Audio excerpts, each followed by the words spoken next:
Thank you. It gives me great pleasure to introduce our next speaker. Mr. Jason Ewart, Pastor Ewart, has been at Hope Oconomowoc since 2009. Oconomowoc is kind of famous, the only city in America with 5 vowel O's in it, which is quite a distinguishing thing. Hope Church there also is distinguished by a place that cannot say, if you build it, they will come, because they haven't built anything. They are still worshiping at the Silver Lake School, south of Oconomowoc, and they are putting their energy, at this time at least, their energy and their funds into programming and outreach.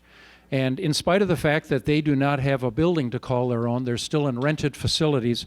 In just a dozen years, the congregation has grown, and here's a few numbers.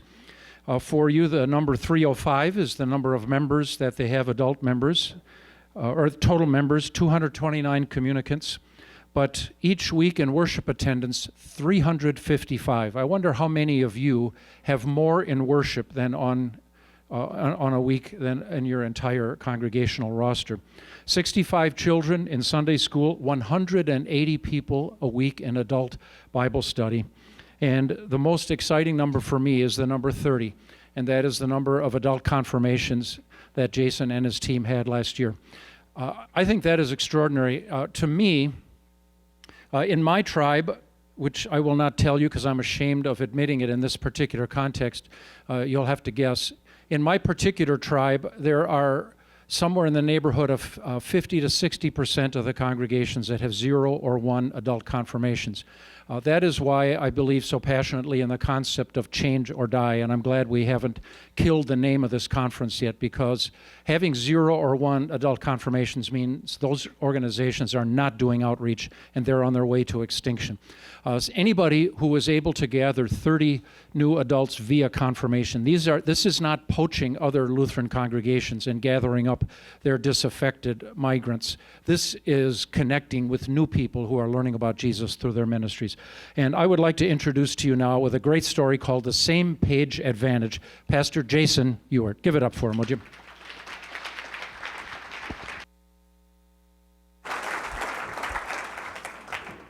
Thanks, Mark.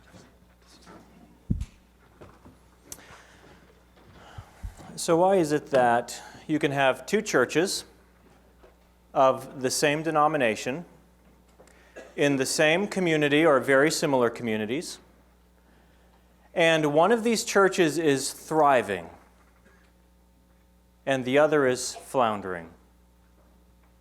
Why is it that although they have the same theological tradition, in one of these churches, people are being baptized, people are being saved, marriages are being restored, children are developing a faith of their own that will sustain them with Jesus through high school and through college and into their adult lives? The community is glad that the church is here and they are making a difference. And in the other church, very few of these things are happening. Why does that happen? Now, this question haunts me because as a pastor, we have been given the leadership and the stewardship of the church in our generation. This stewardship began after the crucifixion of Jesus, and he rose on Easter Sunday and he gathered his 11 disciples around him and he said, "Okay, guys, here's the plan. I'm going to go sit at the right hand of the Father for a while, and you're going to be my witnesses starting in Jerusalem." And Peter's like, "Jesus, they just killed you in Jerusalem. Were you not paying attention? In Jerusalem," I'm not done, Peter, "and in Judea, and in Samaria, the Samaritans, and to the ends of the earth." Jesus, do you know how big the earth is? You guys don't know how big the earth is. You still think it's flat. No, it's a big earth. There's a lot of earth that you guys don't even know about. And you're going to go into that earth and you're going to make disciples. Here's how. You're going to baptize people and you are going to teach them to obey everything I have commanded you. I'll be watching from heaven on 3. You guys ready? Okay. And he gave the stewardship of his church to them. And they stewarded the church as best they could, and they passed it along, and now it has come to us. And the church has a mission that Jesus gave us. It might be more accurate to say that the mission of Jesus has a church. Because before Jesus launched his New Testament church, there was already a mission, wasn't there? It was a rescue mission. It was a mission that caused Jesus to come from heaven. And the reason why he came, his mission was to seek and to save that which was lost. The Son of Man did not come to be served, but to serve and to give his life as a what? As a ransom for many. God has always been on a mission. And after Jesus died for the sins of the world, he entrusted that mission to his church. And now it has come to us. Here's what that means. Number one, it means we don't get to vote on what our mission is as a church, do we? Jesus established what we do. It's his church. It's a great commission. We want to reach people with the gospel. We don't have to decide on that. Jesus determined that already. That's what we do. And here's the second thing it means. It means what you do matters. Your work matters. When you get out of bed in the morning, what you are going to do has eternal and life-changing implications associated with it, because you are the church, and your work and your ministry matter. So why does one church thrive and the other doesn't? I became the pastor of Hope in 2009, my very first Sunday there in our portable church. We were renting a town hall at the time. I looked out into the congregation, this church that has no facility and hardly any money, but 90 people showed up to hear the new preacher preach. And I thought to myself, 90 people, I think we can do this. That's a pretty good-sized crowd to make this church go. And I preached my heart out. And the next week, I preached my heart out. And I preached my heart out. And after 6 months of preaching my heart out, I had grown the church to 65 people a Sunday. And this was in 2009, and the housing market was in free fall, and we were headed right into the teeth of the Great Recession. And now I'm not good at math. I went into theology for a reason, but even with my limited math skills, I realized another 6 months of this, and we might not be here anymore. But we didn't panic. Instead, we poured our energy into the ideas and principles that would unify this church and get everyone on the same page. When I got to my church, I didn't quite have a blank page. The church was 6 years old. Someone had already taken the page and written on it, but that's okay. We knew that if we got everyone on the same page, we would have an unstoppable advantage against Satan.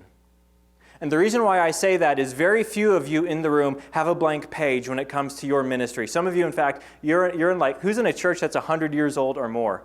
And okay, so someone took your page and they wrote on it, then they erased it, then they wrote something new on it, then they scribbled that out and wrote some more on it, then they wrote in the margins, and then someone sneezed on your page. That's the page you've been given to work with, okay? So you don't have a blank page, but the good news is the same page is way more powerful than a blank page. And I want to share with you what we have learned, and I say we because my church it's a we. These aren't, this isn't me. I just get to represent a group of saints today. What I get to share with you are the principles that you can use in your context to galvanize a group of people on the same page and make your ministry go forward. All right, here's where it starts. There's three things that I'm going to talk to you about today, and you can apply these in your own setting.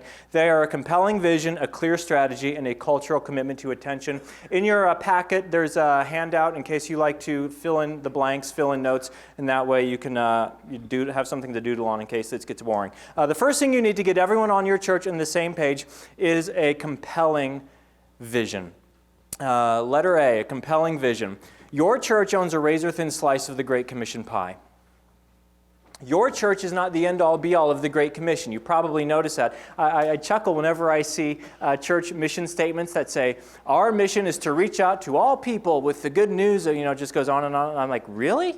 All 7 billion people? You guys are ambitious. I like it, but you're probably overreaching.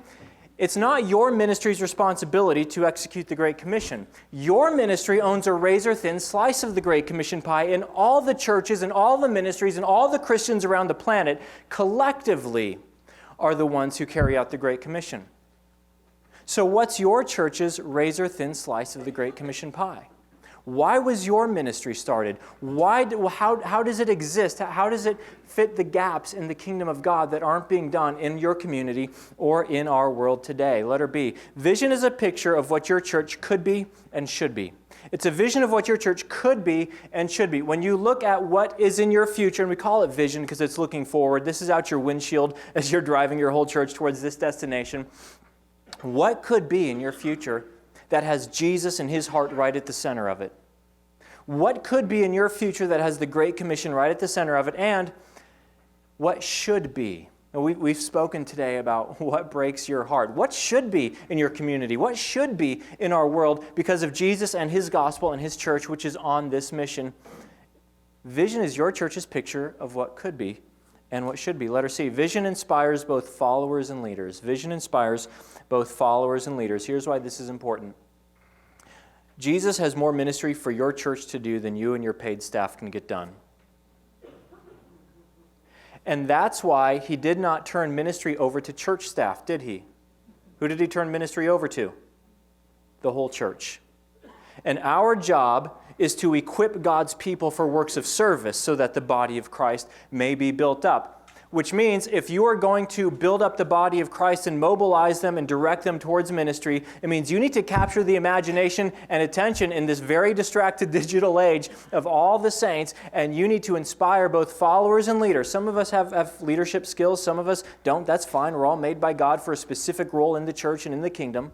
But we need both followers and leaders, because if your church is going to get all the ministry done that Jesus has planned for it, it needs more than you leading it. You need to turn over leadership and ministry to your church as well. In my church at Hope in Oconomowoc, today we rebounded from 65. Thank you, Jesus. Actually, today our numbers are a little better. We're at about 450 on a given Sunday right now. We had over 900, almost 1,000 on Easter. Still in a portable church. A middle school gymnasium is our auditorium. A cafeteria. Think of this. A middle school cafeteria is our lobby where we welcome people. Welcome to the cafeteria. We're glad you're here today. We have 3 classrooms and a huge hallway which serve as our kids' min area. For us to have church on Sunday, we need 75 volunteers just to have services on Sunday. Now, a lot of that work seems trivial and mundane. We need everything from people hauling in trailers, to setting up chairs, to posting wayfinding signs and directional signs, to ministering to kids in our children's ministry, to standing outside in the parking lot welcoming guests in this godforsaken Wisconsin weather we have here in this state. I'm not from Wisconsin. It's cold here. And there's like 5. Before I moved to Wisconsin, I never understood why so many people here had convertibles and Harleys. I get it now. You've got to maximize those 5 days we get. You make the most of them, all right? I get that now. There's just a lot of work that goes into being portable. Anybody here in portable church? Anybody? Yeah. You can barely raise your arms, can't you? Your shoulders are sore from hauling chairs, and you're like, man, I can't raise my arm. I'm at the conference. I'm not raising anything today. But if someone is just sitting there saying, my job is just to set up chairs, just to set up chairs, just to set up chairs, that's a volunteer that's going to check out of ministry real fast. Your job as a leader is to come up and say, Patrick, you're not setting up chairs. You're creating the environment where someone who gave up on God is going to come in, and aren't they going to be surprised when Jesus shows up today and goes to work on changing their heart? You're making that possible with what you're doing today. Thank you for being in ministry with me. It's an honor to serve with you. When you go to the people in your children's ministry, and you say to them, you are not simply babysitting kids so grown-ups can go to grown-up church. You are showing kids God's love in such a practical way. You are changing the entire trajectory of their life for decades to come, because even though mom and dad might not unconditionally love each other, God unconditionally loves me. And next week, they will drag their parents out of bed and drag them to church, because when they felt that kind of love, that was the best environment they were in all week long. You're doing something with your Sunday mornings when you volunteer at this church. It is an honor to be in ministry with someone like you. Thank you for partnering with us. Vision inspires followers and leaders. And if you're going to mobilize the church to be the church, you need a compelling vision to pursue. Now, I want to share with you Hope's vision. our razor-thin slice of the Great Commission pie. This is only for illustrative purposes. I don't think it should be yours. I think all of us have a vision in our churches and ministries that we all pursue and collectively fulfill the Great Commission. Our vision as a church is to reach unchurched people.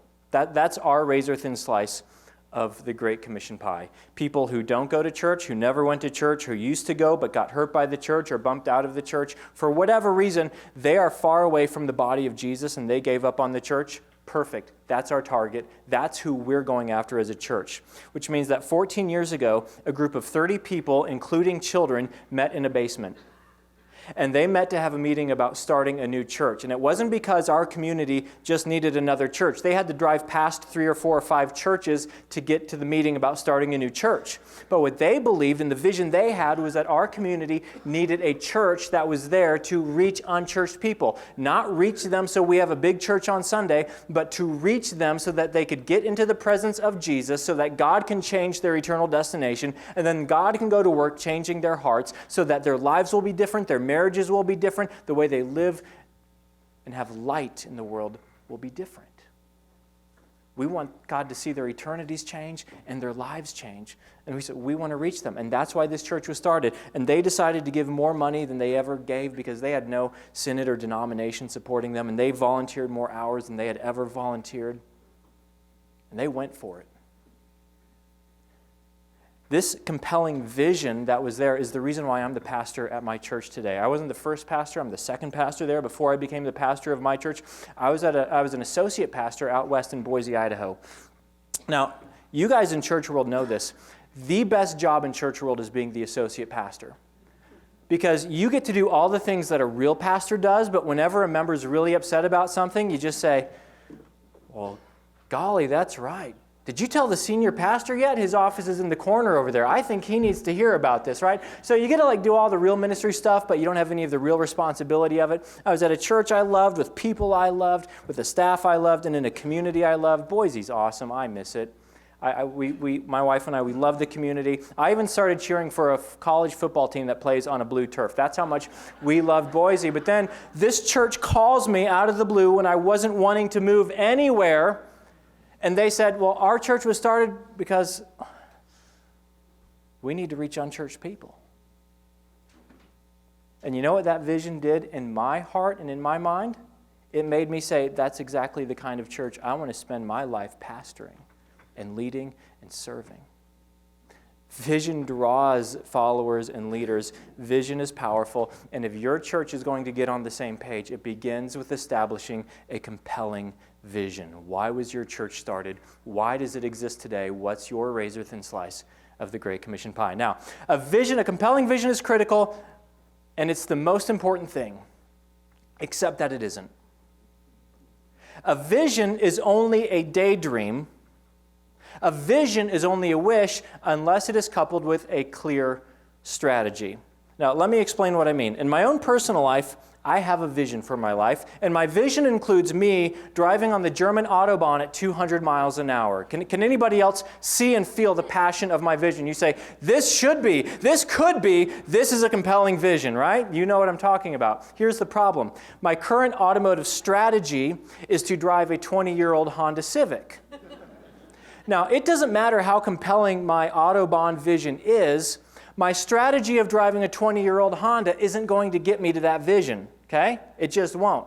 Now, you get in an exotic car like a Ferrari or a Corvette, you get that thing over 100 miles an hour, it sits down and it purrs like a cat. You get my car up to speed on I-94, it chirps like a bird. Every part of my car will talk to you. Now, if your vision is to spend as little money as possible on transportation, well, then I've got a great strategy. Okay? But churches, let me get a little critical, we are notorious for running strategies that are incompatible with our claimed visions. We are running ministries and programs that will not take us to what we claim is our preferred future destination. Here's letter A. Most churches can cast a compelling vision. Few can support it with a clear strategy. We can say, here's what should be, here's what could be, how are we going to get there? And we run all kinds of ministries and programs that aren't going to get us there. Now, because there's a lot of resistance around this, and let me explain in B and C. Strategy divides in the short term, but it unites in the long term. It divides in the short term, it unites in the long term. Let me use a football analogy. Whatever football team you follow, let's say in the preseason, the football team's coach stands up and says, this year, our team's going to make the playoffs, and he casts this vision for the playoffs. What does the fan base do? They stand up and they cheer and say, yeah, we're going to make the playoffs this year. But as soon as he lays out a strategy, that's why we're starting this quarterback instead of that one. That's why I'm hiring this person or firing that one. That's why we're running this playbook, not that playbook. What does the fan base do then? Boo, armchair quarterback. Why? Because they think they know a better strategy to get to the preferred destination. Now, this is true in church world too. You can stand up this Sunday in your church and you can cast a compelling vision that's aligned with the Great Commission. And do you know what everyone will do? They will stand up and they will applaud and they'll say, that's right, Pastor, that's right. We need to do that. But the second you say, and that's why we're going to change the music.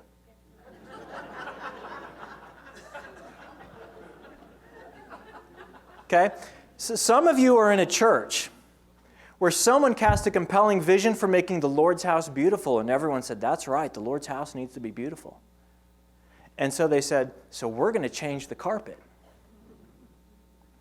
And 3 denominations broke out in your own congregation. We had the red carpet denomination, the blue carpet denomination, and we should paint the walls and leave the carpet the way it is denomination. I mean, some people look at this room and they say, this is amazing. 3 denominations are in the room. You're like, that's nothing. I preach to 3 denominations every week in my church. There's just all these denominations, right? Because strategy divides in the short term, because if you're going to get to a destination, there's probably a few ways to get there. Some make sense, some make no sense in church world, but there's a few ways to get there. And everyone's got an opinion on the right way to do things. But for the leaders who pick one strategy and one operating system, it will unite your church in the long term. Part of the reason why we bottomed out at 65 people 7 years ago was because our church had several operating systems. It's like trying to run a phone with Android and iOS at the same time. It's just not going to work. We had to stop some ministries. We had to pick which ministries we were going to run instead. You know, well, I think we should do this. Well, that matters. And what about this? We understand there's a lot of ways to get to this destination of reaching unchurched people. We have to pick one way. Okay? This is our way. This is how we're going to do it here. But what is divisive in the short term, if you will patiently lead people through it, will unify people in the long term and will galvanize it. Right now, one of the reasons why our church has momentum is because for the last 7 years, we've been running the same strategy towards the same vision, and people are aligned around it, and that creates incredible alignment and momentum in the church. Here's 2 leadership mistakes to avoid when it comes to strategy. Mistake number 1 is this: abandon the strategy to stay with the people. How many of you got into ministry because you love people? Okay, our industry tends to draw, 3 of you. I'm like, yikes, a lot of angry pastors in the room. Wow, wasn't expecting that. Now I know who I'm talking to. Good to know your audience, right? A lot of us got into ministry because we love people and we want to serve people and we want to see their faith and love for God grow, and that's one of the reasons why we felt called into ministry. But if that's you, if you're more of the people pleaser type, well, when someone's unhappy with your strategy, what's your temptation? Yeah, well, we don't want them to be upset. I mean, I don't know anyone who loves it when their members are mad at them because they don't like the decision. Oh, that's awesome. The Smith family, they're so mad at me. You know, we don't like that. So a temptation is, well, let's just abandon the strategy because we need to be with the people where they're at. That's mistake number 1. Mistake number 2 is abandon the people to execute the strategy. This is for those of us who are the type A, who are the drivers, who are the getter done, right? I fall into this camp. We're going to get it done. We have to remember, no, we're here to love people and serve people and minister to people. We're not here to love a strategy. In fact, you should never love your strategy. It's just a strategy. It's just a game plan. It's critical, but it's not a person that Jesus died for. Great leaders go to the people where they're at, and they lead them to the preferred vision hand in hand and say, I understand there's different ways to do this. I understand our church has done this for the last 20 years. But here's a way we have to come together and do this. And let's give it a try together and see what happens. That's what great leaders do. Now, I want to share Hope's strategy. I almost didn't share this part because I don't think it's helpful if other churches just come along and copy it. In fact, I call this our secret sauce at Hope because we did an exercise, our staff did. We read Jim Collins' latest book, Great by Choice. And in that book, he talks about how do companies outperform their peers, even though they were at the same time, same adversity, same challenges in the marketplace. And he said one of the things that the great companies have is, he called it a SMAC recipe in his book. It means specific, methodical, and consistent. Basically, this is our recipe for how we do it here. Or this is our strategy for how we do it here. And so on our staff, we started talking, well, what if Jason gets hit by a bus and he's not here tomorrow? Will Hope continue to go? And I said, why does it always have to be a bus? Why isn't there another way to die than getting hit by a bus? And then I said, but as long as it's a bus, let's make it worse than that. Let's say the whole church staff is on the church bus and it goes off a cliff and everybody dies. Then can Hope go on? Let's make it worse. What if we park the church bus next to the middle school we rent and a meteor falls and the whole thing goes up in flames? Can our church continue to exist the way it exists right now? So we said, we better figure this out. What's our recipe for our secret sauce? Now, your church should have its own secret sauce. It's kind of like Taco Bell and Qdoba. I'm glad they're both here. They have different tasting food. I mean, Qdoba has yummy food and Taco Bell feeds college students. They both have a role to play, right? Same's true in the kingdom. Your church has a role to play. That's your vision. So don't copy this, but it's for illustrative purposes only. Here's our strategy. Here's our secret sauce at Hope. Number one, we create weekend services that unchurched people love to attend. The reason why we do this is because we're here to reach unchurched people. Now, we found something very curious along the way. Do you know what that was?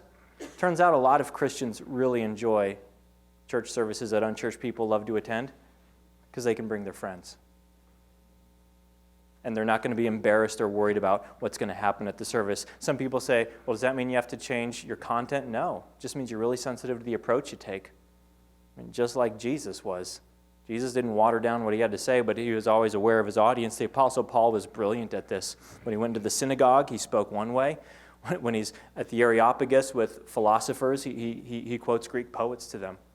So, yeah, we want to create an environment where on any weekend, unchurched people will love to attend. 2, we create easy and obvious steps to transition people from weekend services into groups. At our church, we really believe that faith grows best when you've got some healthy Christian friendships. So we use small groups to be our fellowship vehicle. We want everyone to have healthy Christian friendships as a local church. 3, we develop and support group leaders to create environments for people to pursue healthy relationships and spiritual growth. We've got to pour into our group leaders because they're the ones who are doing a lot of the pastoring and shepherding in our church. 4, we inspire, lead, and train every member to volunteer. We've got to be in service to the Great Commission. We're all ministers and priests, and we want that in our church, both volunteering in the church and in our community. Those are the 4 things we do. There's 3 things we don't do because we got really clear. We don't add or operate ministries that are not aligned with our strategy.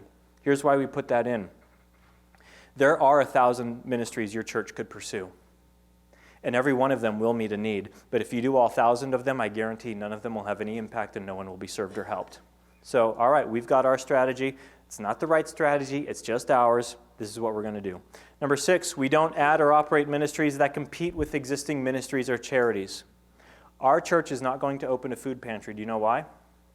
In our community, we have the Oconomowoc food pantry, and every year we send them dollars and we send them volunteers because they're doing something important in our community, but we're not going to compete with them. It already exists. Okay, we don't need to compete with people who are already doing good. 7, we don't ask people for more than 2 commitments per week. So we don't want people to be so busy in the church that they can't be the salt and light of the earth, to say nothing of their own families. So we say, we want you there on Sunday, volunteering. We want you in your small group during the week. That's it. That's our secret sauce at Hope. It's not your secret sauce, but what is? How does your church execute your vision? All right, that's enough. 3rd point, because I'm going to talk too long if I don't move along. 3, a cultural commitment to attention. Now, here's what's interesting. Almost any nonprofit or organization could take those first 2 big ideas and apply them in useful. This 3rd thing I want to share with you is very unique to a church, and that is a cultural commitment that you have to cultivate inside of your church, that there is a tension that you need to get comfortable living with, and here it is. A, we must be full of grace and full of truth.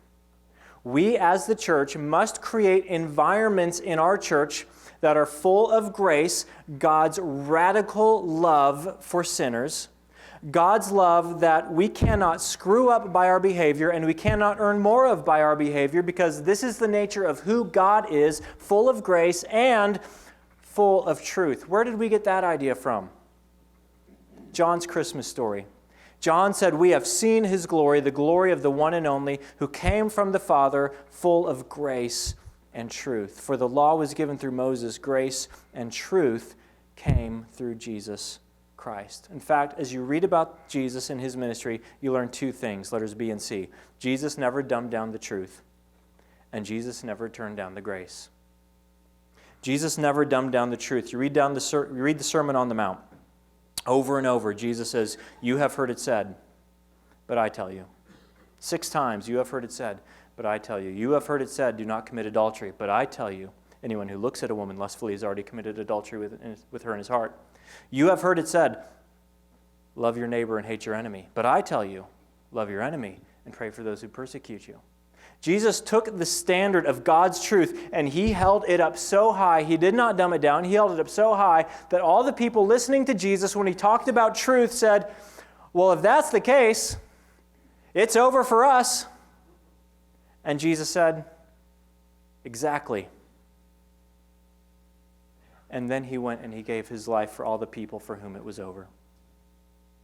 Then he went and gave his life for all the people who did not measure up to God's truth. Or look at how Jesus dealt with sexual minorities in his generation. John chapter 8, the woman caught in adultery. Pharisees come along. "We need to stone this woman." That's what Moses said. "What do you say?" Of course, at the end of it, when they all drop their stones and leave, Jesus said, "Hey, woman, where have they gone? Doesn't anyone condemn you?" "No one, sir." Jesus says, "Neither do I condemn you," because he's full of grace. And then he said, "Go and leave your life of sin," because he's full of... By the way, it has to be in that order. You don't have someone leave their sin and then they get grace. It is God's grace that empowers us to leave our sin behind. But Jesus never dumbed down the truth, and he never turned down the grace. Now, the problem in church world is that makes ministry very uncomfortable, doesn't it? You will get into the messiest and stickiest and most awkward situations in your church if you are committed to holding on to grace and truth.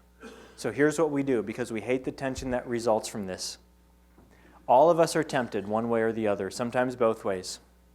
We get so focused on grace, and we've got to be a church full of grace and love people, and it's unconditional, that we take our eyes off of truth a little bit and let our grip slip on truth. Or we say, this is the part where everybody gets offended, by the way. At some point I'm going to offend everybody in the room. Or we say, no, we got to hold on to the truth, Scripture's truth. We got to hang on to truth. We can't compromise the truth, and we're letting our grip slip on grace. All of us, every person in the room, including me, is prone to let our grip slip on one or the other. And if we say, we got to be grace, we can't let go of God's grace, and we accidentally let our grip on truth slip, that's just classic codependent enabling. And here's how it happens. Well, who are we to judge? I sin too. I struggle with that too. How can I hold them accountable? We're all sinners. And hey, Jesus forgives sin, which is perfect because he loves forgiving sin. I love doing sin. It's a perfect relationship. This is great, full of grace. And nobody's following Jesus. No one's repenting of sin. No one's getting better. The opposite side is we hold on to truth so tightly we're not paying attention to grace. And what that results in is basically aggression in religious language. Measure up, be right, fly right, get better. And we're losing God's... Both spring from the same source, by the way. It's a lack of understanding the gospel of Jesus. That we are, in truth, so sinful Jesus had to die. And he is so full of love that he was glad to do it. Okay, that's the truth, that grace that helps us hang on to both of those things in our own ministries. All right, here's a couple practical things. Have fewer policies and more conversations. Your church, if you have a policy manual, burn most of it, okay? Not all of it, just burn most of it. In our church, we have policies around keeping kids safe and keeping money safe. That's it. Everything else, we're going to have conversations. because that's how you act with grace and truth. That's what Jesus did. You don't put people into categories. You treat them as individuals. Last thing is this. Be prepared, or prepare to be unfair and to be treated unfairly. If you say we're going to hang on to grace and truth, you're going to look really unfair at times. Hey, pastor, they did that sin and you treated them that way, and they did the same sin and you treated them different. That's not fair. Our goal is not to be fair. Our goal is to be full of grace and full of truth and create a culture that's full of grace and full of truth and do the right thing in every single situation and be prepared to be treated unfairly. Okay? When Jesus lived, he was accused of guilt by association. They called him a drunkard and a glutton and a friend of tax collectors and sinners. Who was worried about guilt by association in the New Testament? The Pharisees were. Some people, if you are full of grace and truth, will have you guilty by association. Also, John chapter 6, disciples turned their back on Jesus. They said, this is a hard teaching. We can't follow you anymore, and they walked away. Here's what that means. If you're going to be full of grace and truth, there will be times when you are guilty by association, and you have to be okay with that because Jesus was okay with that. And there will be times when you are called too narrow, and you have to be okay with that because Jesus was okay with that. But refuse to let your grip slip on either grace or truth. So, here's how you build a same-page advantage in your church no matter how colorful your page is right now. Cast a compelling vision. Cast it regularly and frequently. Get your leaders around. Why was our church started? Why does our church exist? What's our future destination? Every church ends up somewhere. Are you going to end up somewhere on purpose? Cast a compelling vision. Come up with a clear strategy. What ministries are we going to use to support this vision that we're heading towards? And be committed to hanging on to grace and truth. And if you persist in that, you're going to build a powerful same-page advantage at your church. Thank you.